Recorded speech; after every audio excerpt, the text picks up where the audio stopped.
Hai, saya Arif, dan ini Bicara Saham. PT Indofarma atau INAF, emiten farmasi BUMN ternama, tengah dilanda badai keuangan yang memprihatinkan. Perusahaan ini dikabarkan terlilit utang dan mengalami kesulitan keuangan yang berakibat pada penundaan pembayaran gaji karyawan dan kinerja keuangan yang memburuk. Salah satu indikator paling mencolok adalah penundaan pembayaran gaji karyawan periode Maret 2024. Hal ini diakui sendiri oleh manajemen Indofarma dalam keterbukaan informasi kepada Bursa Efek Indonesia. Alasannya, perusahaan kekurangan dana operasional untuk memenuhi kewajiban tersebut. Kondisi ini semakin diperparah dengan langkah perusahaan mengajukan penundaan pembayaran kewajiban utang sementara kepada PT Foresign Global. Permohonan ini diajukan pada 28 Maret 2024 dan dikabulkan oleh hakim.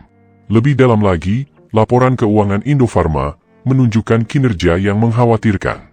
Pada kuartal ketiga tahun 2023, perusahaan mencatat rugi yang dapat diatribusikan kepada pemilik entitas induk yang melonjak 4,7% secara tahunan. Penjualan bersih pun anjlok 50,7% secara year-on-year. Penurunan ini diperparah dengan beban keuangan yang melonjak 34,8% year-on-year pada 9 bulan pertama tahun lalu. Parahnya lagi, ekuitas perusahaan berbalik 222% secara year-on-year dari setahun sebelumnya. Di lain pihak, liabilitas perusahaan terus meningkat. Jumlah liabilitas tercatat naik 10,2% year-on-year pada kuartal ketiga tahun 2023. Rinciannya, utang usaha dari pihak berelasi menjadi 40,3 miliar rupiah dan utang pemegang saham naik menjadi 199,1 miliar rupiah. Pinjaman bank jangka pendek pun naik menjadi 154,6 miliar rupiah. Begitu pula dengan biaya yang masih harus dibayar, meningkat menjadi 23,8 miliar rupiah. Jika ditotal, jumlah liabilitas jangka pendek meningkat 17,3% year-on-year, menjadi 1,1 triliun rupiah pada September 2023. Kondisi keuangan Indofarma yang memprihatinkan ini menjadi sorotan serius oleh berbagai pihak.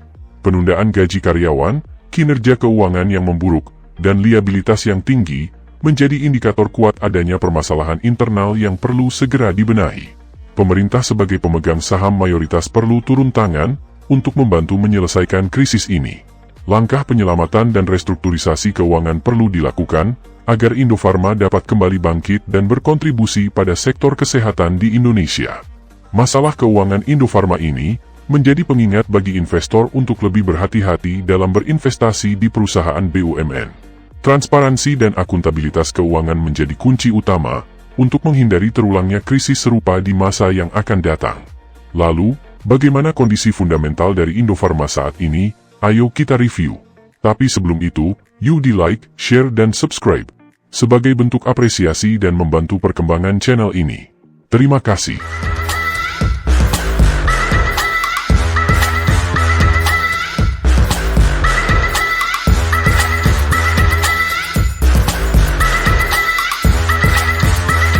Di sisi lain, kabar kurang sedap datang dari salah satu BUMN farmasi ternama di Indonesia, PT Indofarma.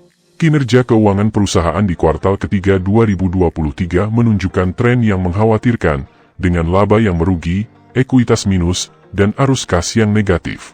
Aset Indofarma mengalami penyusutan sebesar 42,9 miliar rupiah, dari 1,5 triliun rupiah pada September 2022 menjadi 1,4 triliun rupiah pada September 2023. Lebih memprihatinkan lagi, ekuitas perusahaan terjun bebas ke angka minus 103,5 miliar rupiah, berbanding terbalik dengan 86,3 miliar rupiah pada periode yang sama tahun sebelumnya.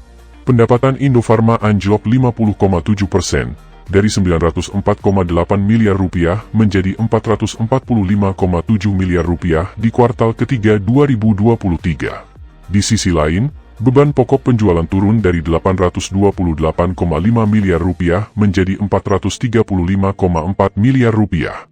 Namun, hal ini tidak cukup untuk menyelamatkan perusahaan dari kerugian. Laba bruto Indofarma mengalami penurunan drastis dari 76,3 miliar rupiah menjadi 10,2 miliar rupiah. Beban umum dan administrasi pun meningkat dari 98,3 miliar rupiah menjadi 100,5 miliar rupiah. Akibatnya, rugi bersih tahun berjalan perusahaan melonjak dari 183,1 miliar rupiah menjadi 191,7 miliar rupiah. Net profit margin Indofarma terjerumus ke zona negatif, minus 43%, yang menunjukkan bahwa perusahaan tidak mampu menghasilkan laba bersih dari pendapatannya.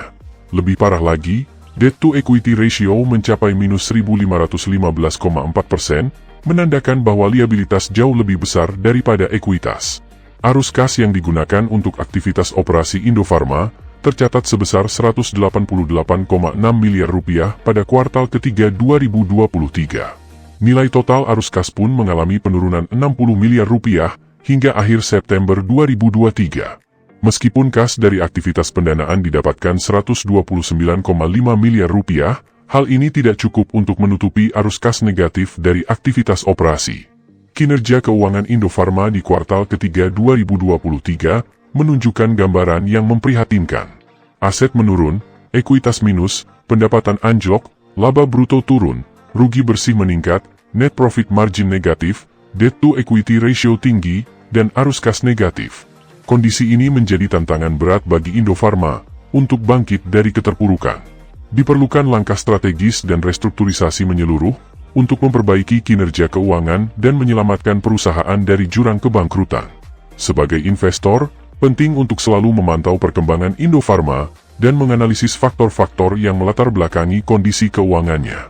Hal ini dapat membantu kita dalam mengambil keputusan investasi yang tepat dan memahami dinamika industri farmasi di Indonesia. Akhirnya, bagaimana pendapat sobat investor semua? Tulis di kolom komentar. Tetaplah bijaksana, dan kita bertemu kembali dalam analisa Artificial Intelligence selanjutnya. Saya Arif, Artificial Intelligence Financial, dan ini Bicara Saham.